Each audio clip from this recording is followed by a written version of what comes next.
বড় খবরের দিকে নজর রাখছি।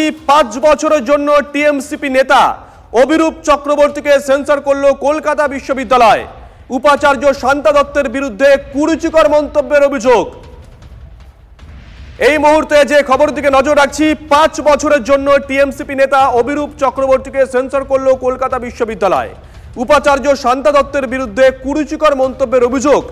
তৃণমূলের সাধারণ সম্পাদককে সেন্সর করলো, মাফ করবেন, তৃণমূল ছাত্র পরিষদের সাধারণ সম্পাদককে সেন্সর করলো কলকাতা বিশ্ববিদ্যালয়। 5 বছরের জন্য টিএমসিপি নেতা অভিরূপ চক্রবর্তীকে সেন্সর করলো কলকাতা বিশ্ববিদ্যালয়। উপাচার্য শান্তা দত্তের বিরুদ্ধে কুরুচিকর মন্তব্যের অভিযোগ। নিশ্চয় মনে আছে আপনাদের, ঠিক বিশ্ববিদ্যালয়ের বাইরে দাঁড়িয়ে স্লোগান দিয়েছিল এই অভিরূপ। সেদিনকে অভিরূপ ঠিক সুমন আমাদের সঙ্গে রয়েছেন। সুমন, ঠিক কি বলা হয়েছে মানে একটু জানতে চাইবো। ও তো বোধহয় স্টুডেন্ট নয়।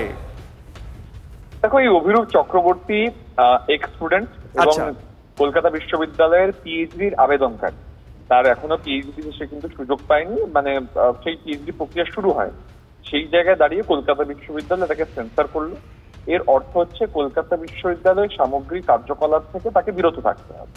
এবং যেভাবে গেটের বাইরে উপাচার্যের নামে বেশ কিছু ঋণাত্মক কথাবার্তাই অভিরূপ বলেছিলেন, সেই অভিযোগেই মূলত কলকাতা বিশ্ববিদ্যালয়